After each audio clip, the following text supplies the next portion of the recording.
الحمد لله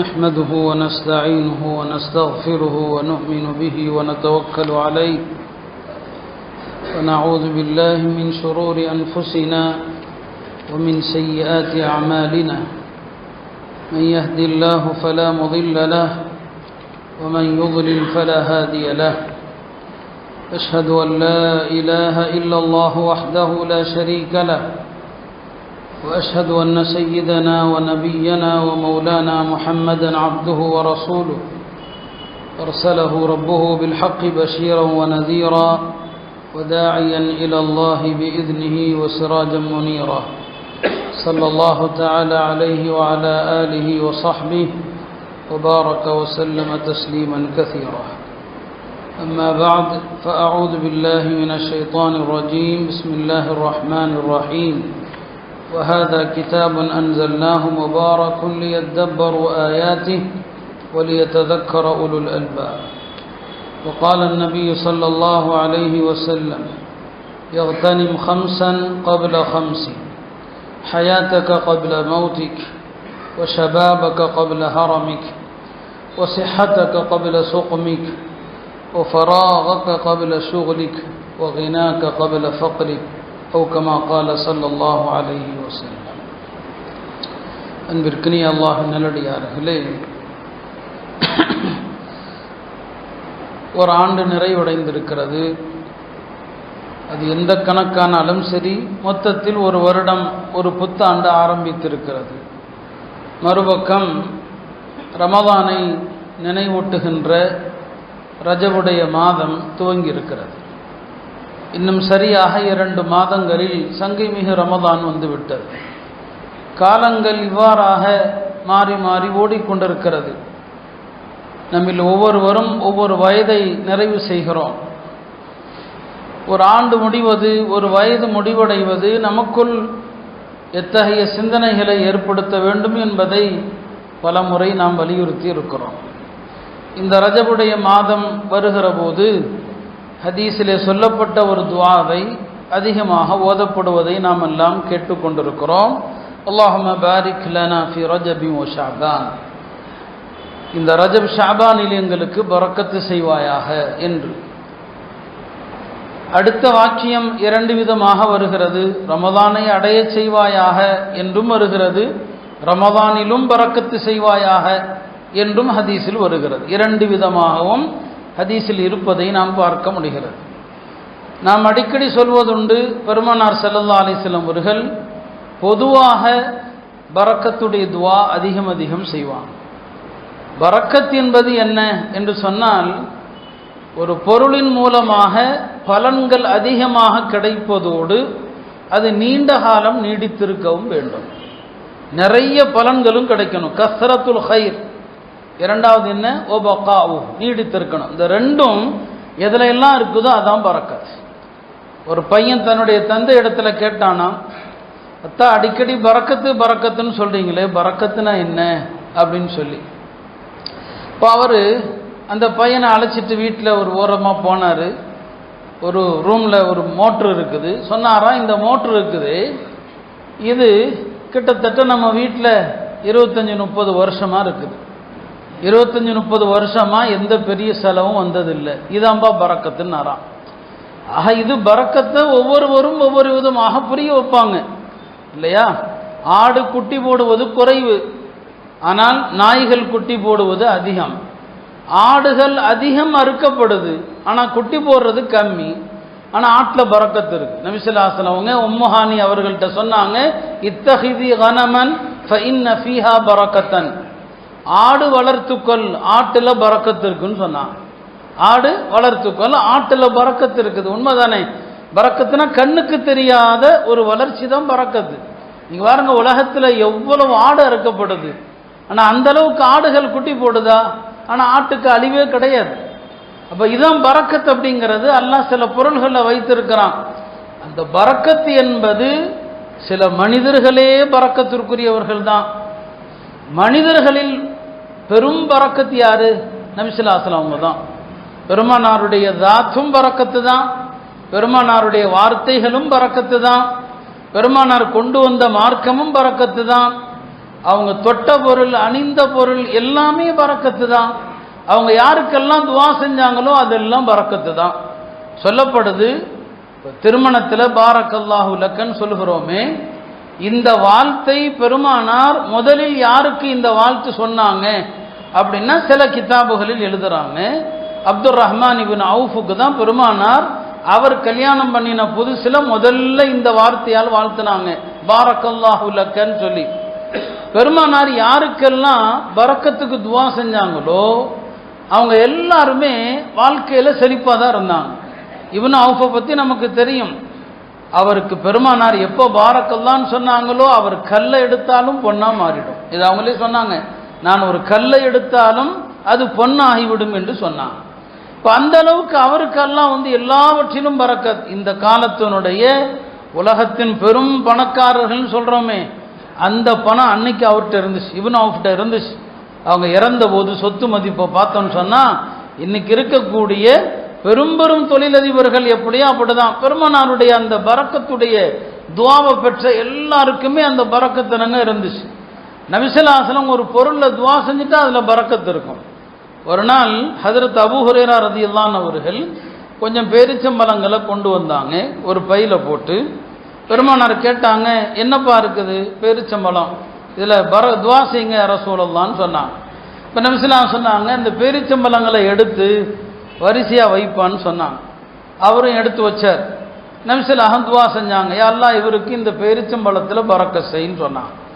துவா செஞ்சுட்டு சொன்னாங்க, இந்த பேரிச்சம்பழத்தை எடுத்து பையில போட்டுக்கப்பா. பையில போட்டார். அப்புறம் சொன்னாங்க, இந்த பேரிச்சம்பழத்துல எவ்வளவு பேரிச்சம்பழம் இருக்குதுன்னு ஒரு நாள் எண்ணி பார்க்காத, எடு கொடு சாப்பிடு அப்படின்னு சொன்னாங்க. அதே மாதிரி அவர் அந்த பேரிச்சம்பழத்துல யாராவது தர்மம் கேட்டா தர்மம் கொடுப்பார், பசிச்சா எடுத்து சாப்பிடுவார், யார் சந்திக்க வந்தாலும் எடுத்து கொடுப்பார். பல வருஷம் அந்த பேரிச்சம்பழத்துல அந்த பையில பேரிச்சம்பழம் இருந்துகிட்டே இருக்குது. உஸ்மான் ரலியல்லாஹு அன்ஹு அவர்கள் எப்போது கொல்லப்பட்டாங்களோ அப்ப மதீனாவில் ஏற்பட்ட அந்த பிரச்சனையில அவர் எப்போதுமே அந்த பையை இடுப்புல வச்சிருப்பார். இடுப்புல இருந்து அந்த பை விழுந்து தொலைஞ்சு போச்சு.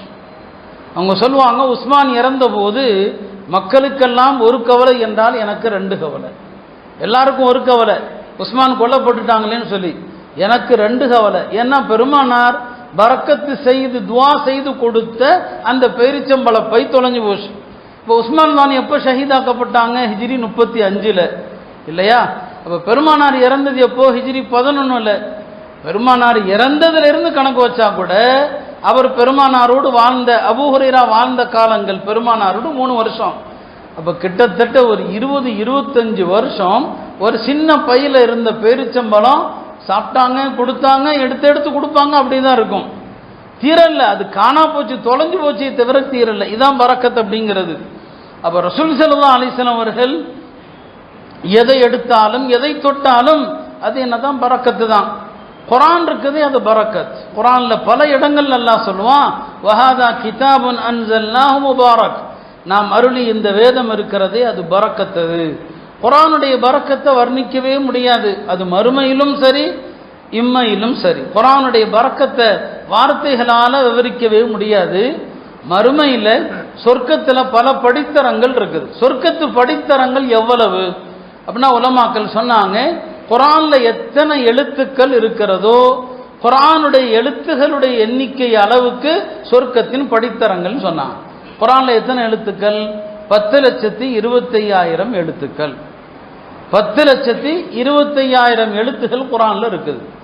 சரிங்களா? நீங்க ஒரு குர்ஆன் ஓதி முடிச்சீங்கன்னா 10,25,000 அந்தஸ்து சொர்க்கத்தில் இருக்கு. அதனால தான் சொர்க்கத்தில் அமல் இல்லை, ஆனா ஒரு குர்ஆனோடு தொடர்புடையவர் அவரை மட்டும்தான் அல்லாஹ் சொர்க்கத்தில் அழைப்பான். இக்ரா, ஓதுன்னு சொல்லுவான். ஓதி வர்த்தகி, முன்னேறி கொண்டே செல் அப்படின்னு சொல்லுவான். فإن منزلتك عند آخر آية تقرأها, உன்னுடைய அந்தஸ்து சொர்க்கத்தில் எவ்வளவு அப்படின்னா நீ எங்க ஓதி நிறுத்துகிறாயோ அந்த இடத்துல உனக்கு உன்னுடைய அந்தஸ்து என்னன்னு தெரிஞ்சு போயிடும். நீ முழு குர்ஆனையும் ஓதிட்டேன்னு சொன்னா குல் அஊது பிரப்பின் நாஸ்ல கடைசியா மினல் ஜின்னத்தி வன் நாஸ்ல முடிக்கும் போது அந்த சீன் வரைக்கும் எத்தனை எழுத்து இருக்குதோ அத்தனை அந்தஸ்து.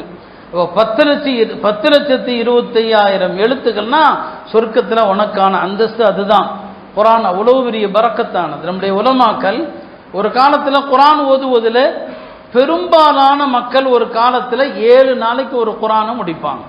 ஏன்னா சஹாபாக்கள் குர்ஆனை 7 ஹிஸ்பா பிரிச்சாங்க. 7 ஹிஸ்பு. முதல் நாள் 3 சூறா ஓதுவாங்க, 2வது நாள் 5 சூறா ஓதுவாங்க, 3வது நாள் 7 சூறா ஓதுவாங்க, 4வது நாள் 9 சூறா ஓதுவாங்க, 5வது நாள் 11 சூறா ஓதுவாங்க, 6வது நாள் 13 சூறா. 6 நாளைக்கு 6 ஹிஸ்பு. 7வது நாள் 76 சூறா. அது காஃபில் ஆரம்பிச்சு அன்னாஸ்ல முடியும். இதான் 7 ஹிஸ்புகள். இல்லைங்களா? 7 ஹிஸ்புகள். முதல் நாள் 3 சூறா. அது பக்ரால் ஆரம்பித்து பக்ரா, ஆல இம்ரான், நிசா. அடுத்து எதில் ஆரம்பிப்பாங்க? மாயிதால் ஆரம்பித்து 5 சூறா. இப்படியாக 7 நாளைக்கு ஒரு குர்ஆன் முடிப்பாங்க அன்றைய காலத்து மக்கள். இல்லையா? அவங்க வாழ்க்கையில பரக்கத்து இருந்துச்சு. எவ்வளவு குர்ஆன் ஓதுறீங்களோ நேரத்தில் பரக்கத்து இருக்கும். ஒரு இமாம் சொன்னாங்க, நான் எந்த அளவுக்கு அதிகமாக குர்ஆனை ஓத ஆரம்பித்தேனோ என்னுடைய நேரத்தில் பரக்கத்தை நான் பார்த்து கொண்டே இருந்தேன். குர்ஆன் ஓத ஆரம்பிச்ச நேரத்தில் பரக்கத். அப்போ கால நேரங்கள் அவ்வளவு பரக்கத்தானது. அருமையானவர்களே, நாம் சொல்ல வந்தது, போன வருஷம் இல்லையா ரமதான் முடிந்து இந்த ஆண்டும் ரமதான் வரப்போகிறது. நாம் நம்முடைய இழப்பு, குடும்பத்தில் செல்வத்தில் இழப்பு ஏற்பட்டால் இன்னாலில்லா சொல்கிறோம் இல்லையா? காசு பணம் தொலைஞ்சு போயிட்டா ஐயோ தொலைஞ்சு போச்சேன்னு இன்னாலில்லா சொல்கிறோம். ஆனால் நம்முடைய காலங்கள் தொலைந்து கொண்டு இருப்பதற்கு நாம் இன்னாலில்லா சொல்கிறோமா? சில அறிஞர்கள் சொன்னாங்க, இன்னாலில்லா என்று சொல்வதற்கு ஆக தகுதியானது பிரயோஜனம் இல்லாமல் கழிந்து விட்ட காலங்கள். பிரயோஜனம் இல்லாமல் கழிஞ்சு போன காலம் இருக்குது, அதுக்கு தான் மனுஷன் இன்னாலில்லா சொல்லணும்.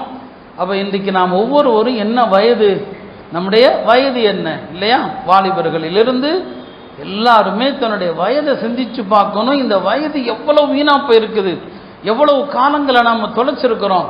நம்முடைய முன்னோர்களுடைய வாலிபம், அவங்களுடைய வாழ்க்கை எப்படி இருந்துச்சு? நபி ஸல்லல்லாஹு அலைஹி வஸல்லம் அவங்க சொல்லுவாங்க, 5 விஷயங்களுக்கு முன்னால் 5 விஷயங்களை பயன்படுத்துங்க.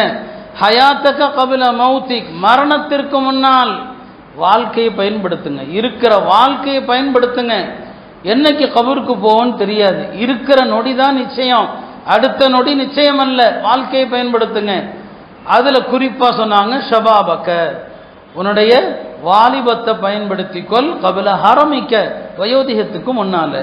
நமது முன்னோர்கள் எப்படி இருந்தாங்க, இன்றைய வாலிபர்கள் எப்படி இருக்கிறாங்க, அவங்களுடைய லட்சியம் என்ன, நம்முடைய லட்சியம் என்ன? பெருமானார் ஸல்லல்லாஹு அலைஹி வஸல்லம் அவர்கள் மதீனா முனவ்வரா வருகிற போது ஸைத் இப்னு சாபித்ங்கிற சஹாபி, அவருக்கு வயசு 11 வயசு தான் அவருக்கு. பெருமானார் வரும்போதே அவர் குர்ஆன்ல பல சூறா ஓதி மனப்பாடம் செஞ்சிட்டார். அவர் குர்ஆனை ஓடி மனப்பாடம் காட்டினார். பெருமானார் விளங்கிக்கிட்டாங்க, இந்த பையன் புத்திசாலி பையன். நபி ஸல்லல்லாஹு அலைஹி வஸல்லம் அவங்க திறமைகளை ஊக்குவிப்பாங்க, மட்டம் தட்ட மாட்டாங்க. யார்கிட்ட என்ன திறமை இருக்குதோ அந்த திறமையை நபி ஸல்லல்லாஹு ஊக்குவிப்பாங்க. ஆஹா, இவன் திறமையான பையன், 11 வயசு பையன். அவர் யாரு? ஸைத் இப்னு சாபித். சொன்னாங்க நபி ஸல்லல்லாஹு அலைஹி வஸல்லம் அவங்க, நீ யூதர்களுடைய மொழியை கற்றுக்கொள்னு சொன்னாங்க. யூதர்களுடைய மொழியை கற்றுக்கொள், ஏன்னா யூதர்கள் மீது எனக்கு நம்பிக்கை இல்லை, அதனால யூத மொழியை கற்றுக்கொள்னு சொல்லி அவர் சொன்னார். நான் 15 நாளில் யூதர்களுடைய ஹிப்ரு மொழியை படிச்சுட்டேன். 15 நாளில் படித்து முடிச்சுட்டார். பெருமானாருடைய எழுத்தர் அவர் தான். யூதர்கள் கடிதம் போட்டால் அதை வாசிப்பது, பதில் கடிதம் எழுதுவது ஸைத் இப்னு சாபித். யார் கூட இருக்கிறாங்க? பெருமானாருக்கு பக்கத்தில். எத்தனை வயசுங்க? பெருமானார் வரும்போது 11 வயசு. அப்போ நபி ஸல்லல்லாஹு இறக்கும்போது எத்தனை? 21 வயசு. அவ்வளோதான். இன்றைக்கு நாம் வாலிபர்களை அந்த இடத்துல வைக்கிறதே இல்லை, வாலிபர்களை நாம் ஊக்குவிக்கிறதே இல்லை, இந்த மாதிரி திறமையுள்ள மனிதர்களை பயன்படுத்துறது இல்லை. அப்போ அவர் என்னங்க 11 வயசில் அப்படிப்பட்ட மனிதராக இருந்தார். பெருமானாருடைய இறப்புக்கு பிறகு குர்ஆன் ஒன்று திரட்டப்பட்ட போது அந்த பொறுப்பு யார்கிட்ட கொடுக்கப்படுது? ஸைத் இப்னு சாபித். 21 வயது வாலிபர். சஹாபாக்கள்ல எவ்வளோ மூத்தவர்கள் இருக்கிறாங்க, அவர்கிட்ட தான் கொடுத்தாங்க. ஏன்னா எழுத்து பணியில் அவர் சிறந்தவர், அவரை விட காரிகள்லாம் இருக்கிறாங்க. ஆனால் குர்ஆனை திரட்டுவதற்கு தேவை எழுத்து பணி தான். அவரை தலைவராக்கினாங்க அபூபக்கர் ரலியல்லாஹு அவர்கள். அவர் தான் குர்ஆனை திரட்டினார். இன்றைக்கு நாம் ஓதுகிற இந்த குர்ஆனுடைய பிரதிக்கான அடிப்படை யாருங்க? ஸைத் இப்னு சாபித் தான். இன்றைய வாலிபர்கள் தங்களுடைய வாலிபத்தை எப்படி கழிக்கிறாங்க? சூதாட்டத்தில், சீட்டாட்டத்தில், போதையில். இன்றைக்கு 4 வாலிபர்கள் தனியாக எங்கேயாவது நிற்கிறான்னு சொன்னால் அவன் பாவம் செய்கிறான்னு அர்த்தம். ஒரு காட்டில், ஒரு மைதானத்தில் சில வாலிபர்கள் சேர்ந்து நிற்கிறான்னு சொன்னாலே அவன் தப்பு செய்கிறான்னு அர்த்தம். சில வாலிபர்கள் சில இடங்களில் கூடி நின்னாங்க. எதுக்காக நிற்கிறாங்கன்னு பார்த்தா சீட்டாடிட்டு இருக்கிறாங்க. சீட்டாடி பல பேர் ஏகப்பட்ட பணத்தை இழந்து வீடுகளை அடமானம் வைத்து இன்றைக்கு அந்த வீடுகளெல்லாம் பறிபோகிற நிலைக்கு வாலிபர்கள் வந்திருக்கிறான். பொருளாதார வீண், நேர வீண், தன்னுடைய ஆயுள் காலம் எல்லாத்தையும் வீணாக்கி தன்னுடைய மனைவி மக்கள் எல்லாருக்கும் அநியாயம் செய்யறான். இவனை நம்பி இருக்கிற குடும்பத்திற்கு அநியாயம் செய்யறான். அருமையானவர்களே, இப்படியா நம்முடைய வாலிபம் இருக்க வேண்டும். ஹஜ்ரத் அபூ ஹுரைரா அவர்களிடத்துல பெருமானார் ஸல்லல்லாஹு அலைஹி வஸல்லம் ஒரு நாள் கேட்பாங்க, அபூ ஹுரைரா, எல்லாரும் என்னிடத்துல பொருள் உதவி கேட்டு வர்றாங்க. பெருமானாரிடம் போர் செல்வங்கள் வரும் இல்லையா, அதுல எல்லாரும் உதவி கேட்டு வருவாங்க. எல்லாருமே போர் செல்வங்களிலிருந்து உதவி கேட்டு வர்றாங்க. நீங்க ஒரு நாளும் போர் செல்வத்தில் உதவி கேட்டு வந்ததே இல்லையே அப்படின்னு கேட்குறான். ஒவ்வொருத்தருக்கும் ஒரு லட்சியம் இருக்கணும் இல்லையா. அபூ ஹுரைரா சொன்னாங்க, யா ரசூலல்லாஹ், அஸ்அலுக அன் துஅல்லிமனி மிம்மா அல்லமக அல்லாஹ். அல்லாஹ் உங்களுக்கு கொடுத்த ஞானத்தை எனக்கு கற்றுக் கொடுங்க. எனக்கு போர் செல்வம்லாம் வேண்டாம், எனக்கு கல்வியை கொடுங்கன்னு சொன்னாங்க. பெருமானார் ஸல்லல்லாஹு அலைஹி வஸல்லம் அவர்கள் ரொம்ப சந்தோஷப்பட்டு அபூ ஹுரைரா மேலே ஒரு போர்வை போட்டிருந்தார், ஒரு கம்பளி போர்வை. அந்த கம்பளி போர்வை எடுப்பான்னு சொன்னான். எடுத்தார். அதை விரின்னு சொன்னான். விரிச்சார். பெருமானார் கையில் ஒரு ஓரம், அபூ ஹுரைரா கையில் ஒரு ஓரம். நபி ஸல்லல்லாஹு அலைஹி வஸல்லம் அந்த போர்வையை பிடித்து கொண்டு பெருமானார் ஏதோ செய்கிறாங்க.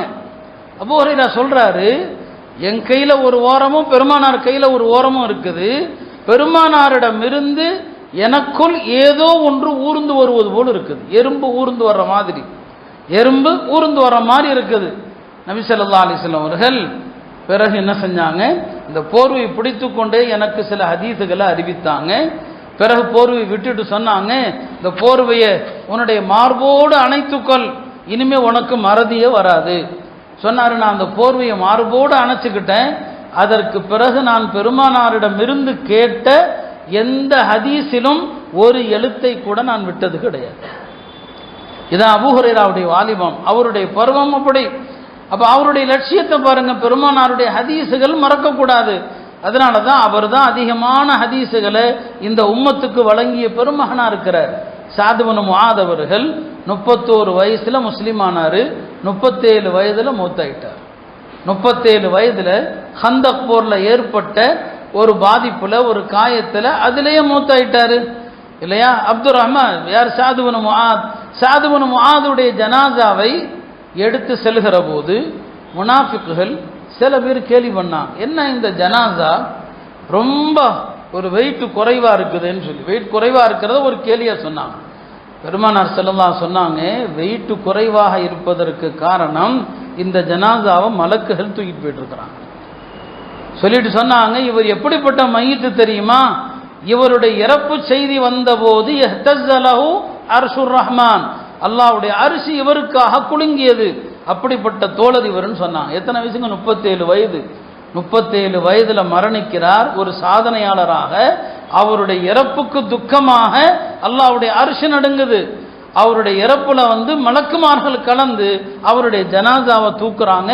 இது ஸஅத் இப்னு முஆதுடைய வாலிபம் இது இல்லையா. நம்முடைய தோழர்கள் இன்றைக்கு நம்முடைய உம்மத்தில் சமூகத்தில் உள்ள வாலிபர்கள் எவ்வளோ கைசேதத்திற்குரியவர்கள். இந்த பெற்றோர்கள் தான் உண்மையாலுமே கண்டனத்திற்குரியவர்கள். தமது மகன் எங்க போறான், என்ன செய்யறான், எதை பற்றி யோசிக்கிறதே கிடையாது. இந்த வாலிப வயதில் எதையோ செய்யட்டும் என்று கேட்பதையெல்லாம் கொடுத்து அவங்களுடைய வாழ்க்கையை நாசமாக்குறது இந்த பெற்றோர்கள் தான். அருமையானவர்களே, காலங்கள் ஓடிக்கொண்டே இருக்கும். நிற்காது யாருக்காக, ஆயுள் யாருக்கு எவ்வளவு நிர்ணயிக்கப்பட்டிருக்குது தெரியாது. இதோ ஷாபான் அடுத்து வருது. ஒரு வருஷத்தினுடைய எல்லா கணக்கும் அல்லாஹ்ட்ட சமர்ப்பிக்கப்படுகிற மாதம் ஷாபானுடைய மாதம் தான். எல்லாருடைய ஆயுளும் முடிவு செய்யப்படுகிற மாதம் ஷாபானுடைய மாதம் தான். யாருக்கு எவ்வளவு ஆயுள் கடந்த ஆண்டு இருந்தவர்கள் இந்த ஆண்டு நம்மோடு கிடையாது. நம்ம என்ன செஞ்சுட்டு இருக்கிறோம், எவ்வளவு நாட்களை வீணெடுத்து கொண்டிருக்கிறோம் இல்லையா. நல்லறங்கள்ல எவ்வளவு பின்தங்கி இருக்கிறோம். பெருமானார் ஸல்லல்லாஹு அலைஹி வஸல்லம் ஒரு நாள் மஜ்லிஸ்ல கேட்பாங்க, மன் அஸ்பஹ மின்கும் ஸாயிமன், இன்னைக்கு யாரப்பா நோன்பு வச்சது கேட்டாங்க இல்லையா? அபூ ஹுரைரா. எல்லாத்துக்கும் முன்னால் அபூபக்கர் சொன்னாங்க, ஆனா யா ரசூலல்லாஹ் நான் நோன்பு வச்சேன். அடுத்து கேட்டாங்க, மன் தபிஅ மின்கும் ஜனாஸா, இன்னைக்கு யாராவது ஜனாஸாவை தொடர்ந்து போனவர் உண்டா? அபூபக்கர் சொன்னாங்க, நான் யா ரசூலல்லாஹ். மன் அத்அம மின்குமுல் யௌம மிஸ்கீனா, இன்னைக்கு யாராவது மிஸ்கீனுக்கு உணவு கொடுத்தீங்களான்னு கேட்டாங்க. ஆனா யா ரசூலல்லாஹ் நான் இன்னைக்கு கொடுத்தேன். மன் ஆத மின்கும் மரீதான், இன்னைக்கு நோயாளியை போய் சந்தித்தவர் உண்டா? நான் யா ரசூலல்லாஹ். எல்லாத்துக்கும் சொல்றாரு. பாருங்க, ஹஜ்ரத் அபூபக்கர் ரலியல்லாஹு அவர்கள் அவங்க ஒவ்வொரு நாளும் செய்யாத நல்லாமலே கிடையாது. நம்ம வாழ்க்கை பட்டியல் எப்படி இருக்குது? செய்யாத பாவமே கிடையாது. அவர் நோன்பு வைக்கிறார், நஃபில் நோன்பு. யாராவது இறந்து போனா ஜனாசாவுக்கும் போறாரு. ஏழைகள் வந்தா உணவளிக்கவும் செய்யறாரு. யாராவது நோயாளியா இருந்தா போய் நலம் விசாரிக்கவும் செய்யறாரு. அல்லாஹ் அவங்களுடைய நேரங்கள்ல எவ்வளவு பரக்கத்து செய்யறான் பாருங்க. நமக்கு ஒரு நாளைக்கு ஒரு ஜுது ஓத நேரம் இல்லை இல்லையா? நம்முடைய நேரங்கள் எவ்வளவு வீணாக கழிகிறது. இப்னு உமர் ரலியல்லாஹு அவர்கள் அவங்களுடைய ஒரு நாள் அமல் எப்படி இருந்தது என்று இப்னு உமருடைய முன்னாள் அடிமை நாஃபியா அவர்கிட்ட கேட்குறாங்க, இப்னு உமருடைய அமலை பற்றி கொஞ்சம் சொல்லுங்க. அவங்க சொன்னாங்க, 5 நேர தொழுகை வந்தா உது செஞ்சுட்டு தொழுவார். தொழுகைக்கு இடைப்பட்ட நேரம் எல்லாம் அவர் கையில இருப்பது முஸ்ஹப் குர்ஆன். 5 நேர தொழுகை நேரம் வந்தா உது செஞ்சுட்டு தொழுவார். இடைப்பட்ட நேரத்தில் இருப்பதெல்லாம் முஸ்ஹப் தான் அப்படின்னு சொன்னாங்க. இமாம் அஹ்மது பின் ஹம்பல் முஸ்னத் அஹ்மது என்கின்ற ஒரு மகத்தான ஹதீஸ் பொக்கிஷத்தை கொடுத்த இமாம், எல்லா ஹதீஸ் கலை ஆசிரியர்களுக்கும் ஒரு உஸ்தாது. அந்த இமாம் அஹ்மது பின் ஹம்பலுடைய வாழ்க்கையை நீங்க பாருங்க. அவங்க மகனார் சொல்றாங்க, ஒரு நாளைக்கு 300 ரக்காத்துகள் நஃபில் தொழுவார். 300 ரக்காத். 300 ரக்காத்து நஃபில் தொழுவது மட்டும்தான் வேலையா? நாம் என்ன சொல்லுவோம், 300 ரக்காத் தொழுதா ஒரு நாளே அதுல முடிஞ்சு போயிருமே. அல்லாஹ் அவருக்கு அதுல பரக்கத்து, காலத்துல பரக்கத்துங்கிறது அதுதான். 300 ரக்காத் தொழுவார். மாணவர்களுக்கு ஹதீஸ் பாடம் நடத்துவார். மனைவி மக்களுக்காக சம்பாதிக்கவும் போவார். இத்தனை வேலையும் செய்வார். குர்ஆனும் ஓதுவார். குர்ஆனும் ஓதிக்கொண்டு இந்த எல்லா வேலையும் செய்து கொண்டு ஒரு நாளைக்கு 300 ரக்காத்து தொழுவாங்க. நம்ம யோசிச்சு பாருங்க, எத்தனை ரக்காத்து நாம நஃபில் தொழுகிறோம்? ஒரு நாளைக்கு நாம தொழக்கூடிய நஃபில்கள் என்ன?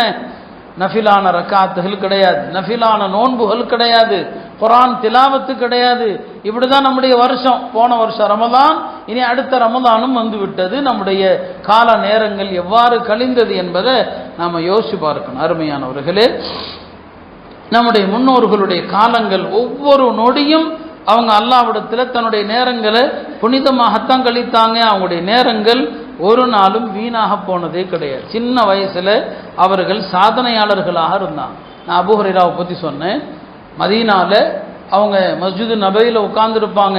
சஹாபாக்களில் அதிகமான தோழர்களை கொண்ட தோழர் அவர் தான். நிறைய மாணவர்கள், 1000 மாணவர்கள் அவருடைய சபையில் இருப்பாங்க. மாணவர்களுக்கு ஹதீஸை போதித்து கொண்டு ஒரு நாளைக்கு 12000 தஸ்பீ செய்வாங்க அபூ ஹுரைரா. 12000 தஸ்பீ. இப்போ அவங்கள்ட்ட கேட்டாங்க, இந்த 12000ங்கிற எண்ணிக்கை அதுக்கு ஏதாவது ஒரு காரணம் இருக்கான்னு கேட்டான். 12000 தஸ்பீ ஓதுறீங்களே, இந்த எண்ணிக்கைக்கு ஏதாவது ஒரு காரணம் இருக்கான்னு சொல்லி.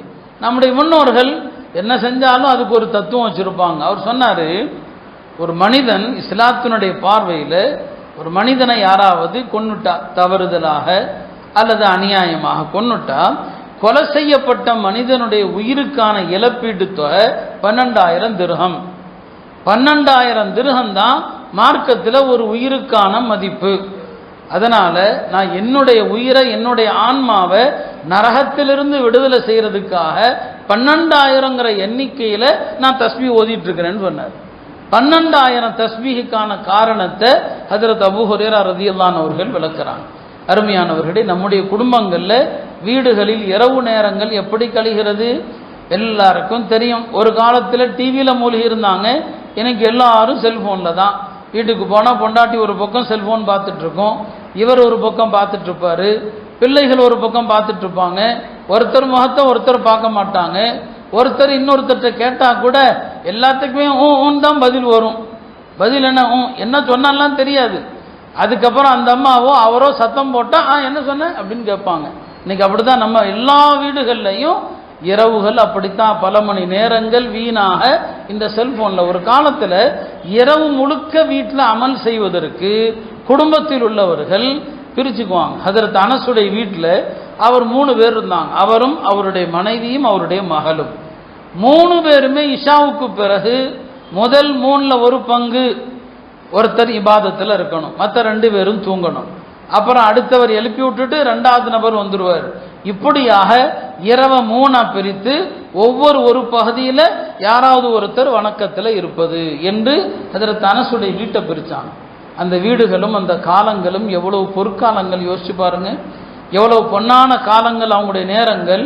இன்றைக்கு நம்முடைய இரவுகள் எப்படி? பகலும் பாவத்தில் தான், இரவும் பாவத்தில் தான், இரவும் பகலும் பாவத்தில் ஓடிக்கொண்டிருக்கிற நிலையில் மரணம் வந்தால் என்ன ஆகும் நம்முடைய நிலைமை? இன்றைக்கு நம்முடைய நொடி, இந்த நொடி மலக்குல் மௌத்து வந்து நின்னா நம்முடைய முகங்களுடைய நிலைமை என்னவா இருக்கும் யோசிச்சு பாருங்க. அருமையானவர்களை, இதைத்தான் நம்ம போன வாரமும் சொன்னோம். வருஷ ஆண்டு புத்தாண்டுன்னு கொண்டாடுறவனை விட பைத்தியக்காரன் உலகத்தில் யாரும் இல்லை. ஏன்னா ஒரு ஆண்டு தொலைஞ்சு போச்சு, ஒரு ஆண்டை நாம ஆக்கல்ல, வீணா போக்கிட்டோம். என்ன சாதிச்சிருக்கிறோம் இந்த ஒரு வருஷத்துல? இந்த ஒரு வருஷத்துல எத்தனை குர்ஆன் ஓதணும், எத்தனை திக்ர் செஞ்சோம், எத்தனை நல்லறங்கள் செஞ்சோம், நாம என்ன சாதித்தோம்? நம்ம வாழ்க்கையில சாதனை எதுவுமே இல்லை. ஸைத் இப்னு சாபித் குர்ஆனை கொடுத்தவர், கியாம நாள் வரைக்கும் அவருக்கு அந்த புகழ் இருக்குது இல்லையா? சஹாபாக்கள், இமாம்கள் எல்லாருமே சாதனை படைச்சாங்க. நம்ம வாழ்க்கையில நாம என்ன செஞ்சிருக்கிறோம்? நமக்கும் சமூகத்துக்கும் நாம என்ன செஞ்சோம்? ஒன்று நமக்காக அமல் செய்யணும், அல்லது சமூகத்துக்கான பணியாவது செய்யணும். பெருமானார் சமூக பணியை சொல்லுவாங்க. சமூகத்துக்கு நம்ம இறப்புக்கு பிறகு பயனுள்ள விஷயங்களை நாம் விட்டுட்டு போனோமா? சமுதாயம் பயன்பெறுகிற எதையாவது செய்து விட்டு போனோமா இல்லையா? அடிக்கடி நினைவூட்டும் இல்லையா? ஒரு 7 அமல் இருக்கு இல்லையா? பள்ளிவாசல் கட்டுவது, கல்வி சாலைகள் கட்டுவது, இது மாதிரியான அமல்கள் என்ன நாம செஞ்சு யோசிச்சு பாருங்க. காலங்கள் இத்தனை வருஷம் ஓடி போச்சு, நம்ம வாழ்க்கையில நாம செஞ்சது என்னங்கிறத கொஞ்சம் பின்னால இருந்து பார்க்கணும். நம்முடைய அமல்கள்ல எது மிகச்சிருக்குது என்பதை பார்க்கணும். கிட்டத்தட்ட எல்லாருடைய வாழ்க்கையிலும் பாவச் சுமைகள் தான் அதிகமாக இருக்கிறது. எனவே அருமையானவர்களே, சங்கையான இந்த ரஜபுடைய மாதம், ரஜப் என்றாலே புனிதமானதுன்னு அர்த்தம். ரஜபுக்கு அரபில் அர்த்தம் புனிதமானதுன்னு அர்த்தம்.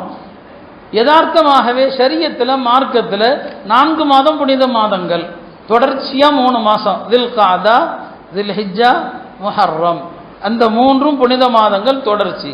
நடுவில் இந்த 8வது மாசம், இந்த 7வது மாசமாக இருக்கக்கூடிய ரஜப், இது புனித மாதம். இந்த 4 மாதங்களும் ஏன் புனித மாதம் அப்படிங்கிறதுக்குள்ள அது ஒரு நீண்ட விஷயம். அது இந்த 4 மாதத்தில் போர் செய்யக்கூடாது என்றெல்லாம் சட்டங்கள் இருக்குது. அப்ப ரஜபுனாலே புனிதமான மாதம் என்று அர்த்தம். 4 புனித மாதங்களில் அமல் செஞ்சாலும் நிறைய கூலி, குறிப்பாக்க கூடாது. இப்ப ரஜபுல அமல் செஞ்சா புனிதம், நிறைய நோன்பு வைங்க, திங்கள் வியாழன் வைங்க, குறிப்பாக்க கூடாது. அதாவது மேராஜ் நோன்பு அப்படின்னு ஒன்று மார்க்கத்தில் இல்லை. குறிப்பாக்காம எத்தனை ரக்காத்தும் தொழலாம், எத்தனை நோன்பும் வைக்கலாம், எத்தனை வச்சா புனிதமானது. இந்த புனிதமான மாதத்தில் நீங்க பாவம் செஞ்சா அதுவும் பல மடங்கு தான். மற்ற மாதத்தில் பாவம் செய்யறதுக்கும் ரஜபுங்கிற புனித மாதத்தில் பாவம் செய்யறதுக்கும் வித்தியாசம் இருக்குது. அப்ப ரஜபுடைய மாதம் புனிதமான மாதம். ரமலானை நமக்கு நினைவுபடுத்துது இல்லையா? ரமலானை நமக்கு வந்துருச்சு, தயாராகுங்கன்னு சொல்லி நாம குறைஞ்சபட்சம் ஆண்டு முழுவதும் எப்படியோ இருந்து விட்டு போயிட்டோம். இந்த ரமலான் வரப்போகுதுன்னு ஞாபகப்படுத்துது இல்லையா? இப்பயாவது நாம ரமலானுக்கு தயாராக வேண்டாமா? ரமலானுக்கு முன்னால நம்மை அமல்களை கொண்டு ஆயப்படுத்த வேண்டாமா? சஹாபாக்கள் இள வயதிலேயே மார்க்கத்திற்காக தியாகம் செய்ய ஆசைப்பட்டான். பத்ர் போர்ல எண்ணிக்கை கம்மியா இருக்குது, ஆள் இல்லை, ஆயுதங்கள் இல்லை. சின்ன சின்ன வயதுடைய சஹாபாக்கள் எல்லாம் பெருமானார் ஸல்லல்லாஹு அலைஹி வஸல்லம் அவங்களுக்கு முன்னால வந்து யார சொல்லுதா, எங்களையும் போருக்கு அழைச்சிக்குங்க. பெருமானார் வயசு என்னன்னு கேட்பாங்க. 14 வயசு. 14 வயசுனா அனுமதி இல்லை. இஸ்லாமிய இராணுவத்தில் சேரணும்னா குறைஞ்சது 15 வயசு. அவர் பத்ர்ல வர்றாரு, பெருமானார் தள்ளி விட்டுறாங்க, ஏத்துக்க முடியாது. உஹதுல வர்றாரு, இல்ல வயசு வரல, ஹந்தக்ல வந்து சேர்ந்துக்கிறார். சின்ன பிள்ளைங்களுக்கெல்லாம் ஆர்வம், தீனுக்காக எதையாவது செய்யணும்னு சொல்லி. ஆனா இன்றைய நம்முடைய வாலிப பிள்ளைகள் மார்க்கத்திற்காக செய்வதை விட இல்லையா, தன்னுடைய துனியாவை அழிக்கக்கூடிய பொருளாதார நஷ்டம், உடல் நஷ்டம், உடலை அழிக்கக்கூடிய பாவங்களை தான் செய்யறாங்க. சமுதாய வாலிபர்கள்ட்ட 2 தீமைகள் பெரிய அளவுல இன்னைக்கு இருக்குது. தனியா நாம அதை கவலைப்பட்டு பேசணும். ஒன்று சூதாட்டம், நிறைய வாலிபர்கள் சீட்டாடுறாங்க. ஆன்லைன்ல சீட்டாடி ஏகப்பட்ட பேர் நஷ்டம் அடைந்து, கோடிக்கணக்கில் நஷ்டம் அடைந்து நடுத்தருவுக்கு வந்து எல்லா சொத்துகளையும் இருக்கக்கூடிய அவல நிலைக்கு போன வாலிபர்களும் இருக்கிறாங்க நம்ம சமுதாயத்தில். ஆன்லைன் ரம்மி விளையாடுறது, சீட்டு விளையாடுறது, இதெல்லாவற்றையும் விட போதைப் பொருள் முஸ்லிம்கள் வாழக்கூடிய எல்லா ஊர்களிலும் வாலிபர்கள்ட்ட மலிந்து விட்டது. எல்லாத்துக்கும் நாம் அடுத்தவனையே பழி போடுறது, முஸ்லிம்களை வழிகெடுக்கிறதுக்காக ஆர்எஸ்எஸ் காரம் பண்றான்னு சொல்லி. நமக்கு எங்க அறிவு போச்சு இல்லையா? நம்ம பொறுப்பு தானே. நம்ம பிள்ளைங்களை வந்து இந்த கெட்ட விஷயங்களுக்கு அடிமையாகாம தடுக்கிறது நம்முடைய கடமை, நம்முடைய பொறுப்பு. உலகத்தில் சைத்தான்கள் வழிகெடுக்கிறதுக்குன்னு படைக்கப்பட்டிருக்கிறாங்க. அவங்க வேலையை செஞ்சுட்டு தான் இருப்பாங்க. நாமல்லவா நம்முடைய குழந்தைகளை பாதுகாத்திருக்கணும். அப்ப ரெண்டு தீமைகள், சூதாட்டங்கிறதும் போதைங்கிறதும் அல்லாஹ் குர்ஆன்ல சூரா மாயிதால இந்த ரெண்டையும் ஒன்னா தான் சொல்லுவான். இன்னமல் ஹம்ரு வல் மைசிர், மதுபானமும் சூதாட்டமும் என்று தான் அல்லாஹ் சொல்லுவான். இப்போ மதுபானம் சூதாட்டம் இந்த ரெண்டுமே ஷைத்தானுடைய அசுத்த வேலை, ஷைத்தானுடைய அசுத்த வேலைங்கிறார். ரிஜ்சுன் மின் அமலி ஷைத்தான், ஷைத்தானுடைய அசுத்த வேலை. ஃபஜ்தனிபு, அதை விட்டும் தவிர்ந்து கொள்ளுங்கள். அருமையானவர்களே, நம்முடைய ஊரில் இருக்கிற நம்முடைய சமுதாயத்தினுடைய கல்வி கூடங்கள், அங்கே இருக்கக்கூடிய ஆசிரியர்கள் எல்லாம் நம்ம பிள்ளைங்களுக்கு இது போன்ற கெட்ட பழக்க வழக்கங்களுக்கு அடிமையாகாம அவர்களுக்கு ஒரு பொறுப்புணர்வை ஏற்படுத்தும் விதமாக ஆசிரியர்கள் அவங்களுக்கு நல்லுபதேசம் செய்யணும். எல்லா ஸ்கூல்கள்லையும் குறைஞ்சது ஒரு சில இடைவெளி விட்டு உலமாக்களை அழைத்து இந்த வளர்ந்து வருகிற இளைய தலைமுறைக்கு ஏதாவது ஒரு உபதேசம், ஏதாவது ஒரு நசீஹத்து அவங்களுக்கு ஏதாவது நசீஹத்து செஞ்சுக்கிட்டே இருக்கணும். வதக்கிர், அல்லாஹ் சொல்றான், உபதேசம் பண்ணிக்கிட்டே இருங்க. ஃபைன்ன ذிக்ரா தன்ஃபஉல் முஃமினீன், உபதேசம் மோமின்களுக்கு பலன் தரும் என்று சொல்றான். ஆக அந்த அடிப்படையில் அருமையானவர்களே, இந்த ஒரு ஆண்டு நிறைவடையுது, ஒரு புத்தாண்டு என்று உலகம் சொல்கிறது. மறுபக்கம் ரஜபுடைய மாதமும் துவங்கிவிட்டது. நாம் ரமதானுக்காக இப்போதே ஆயத்தமாகவும் நம்முடைய வாழ்க்கையின் எஞ்சிய காலங்கள் எவ்வளவுன்னு தெரியாது. அந்த எஞ்சிய காலங்கள் எல்லாம் அருள் நிறைந்த காலங்களாக ஆகுவதற்கு நம்முடைய ஆகிரத்துக்கு நம்மை தயார்படுத்தி கொள்ள வேண்டும். எல்லாம் அல்ல அல்லாஹ் இந்த ரஜபிலும் ஷஅபானிலும் நமக்கு பரக்கத் செய்வானாக, ரமதானை அடைய செய்வானாக. ரமதானில் எல்லா நல்லறங்களையும் செய்கிற வாய்ப்பினை நம் அனைவருக்கும் தந்தருள்வானாக. ரமதானுடைய பரக்கத்துகளை எல்லாம் அடைகிற வாய்ப்பை தருவானாக. வாழ்க்கை முழுவதும் நம்முடைய எல்லா முயற்சிகளிலும் அல்லாஹ் பரக்கத்து செய்வானாக. வாஹிரு தஅவானா அனில் ஹம்துலில்லாஹி ரப்பில் ஆலமீன்.